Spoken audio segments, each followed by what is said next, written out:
In its strongest criticism yet of its ally, the US says Israel may have breached international law in Gaza whilst using American weapons. The US has announced a new €370 million military aid package for Ukraine.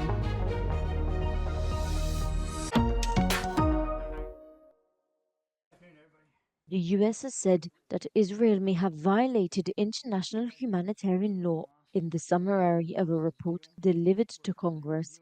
It was said that the finding of reasonable evidence to conclude that Israel had breached international law protecting civilians in the way it conducted its war against Hamas. This is the strongest criticism made towards Israel from the US yet.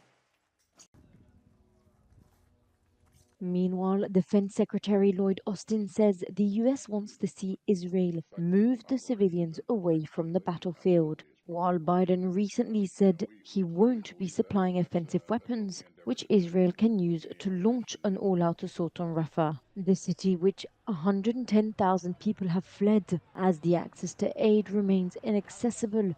Food and fuel supplies are growing critically low, according to a UN official. The US has announced a new €370 million military aid package for Ukraine.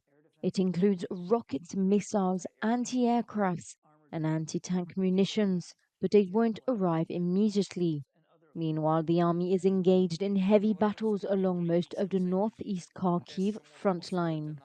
President Zelensky stressed the importance of getting weapons from Ukraine's allies. Zelensky said that it is essential Ukraine's soldiers are supplied with weapons. In Vovshansk, the Kharkiv region, the Ukrainian Ministry of Defense reported that Russians tried to break through the Ukrainian defense line in the early morning, forcing people to flee.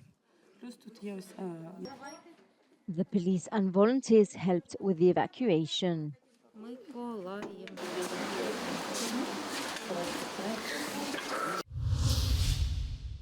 Flash floods in northern Afghanistan have killed hundreds of people, the Taliban authorities said on Saturday, without giving a more precise figure. The seasonal rains have inundated the province of Baghlan the worst, but people in 3 other provinces, Ghor, Herat and Takhar, have also been hit. The Taliban's chief spokesman said that many people have also been injured and that a rescue effort is underway. Zabihullah Mujahid said many houses have also been destroyed, which has resulted in significant financial losses for many people. Just hours before the final, Dutch contestant Joost Klein was dramatically kicked out of the Eurovision Song Contest by organisers over a backstage incident. According to the European Broadcasting Union, the Swedish police are now investigating a complaint made by a member of the production crew. The EBU said it would not be appropriate for Klein to participate while the investigation was taking place. Unfounded rumours had been circulating that the incident was connected to Israel's delegation.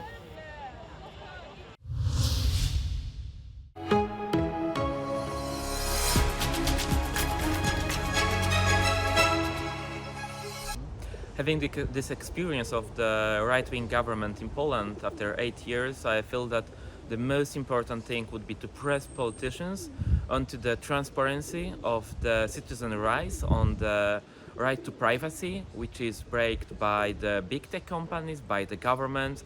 We should have a right to know what is happening in the shadow with our freedoms, with our rights.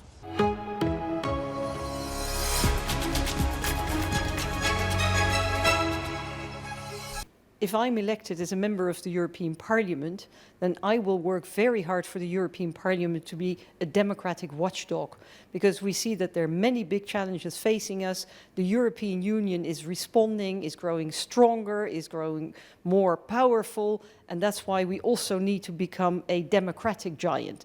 Democracy is really on top of the agenda, and I will continue to work for it.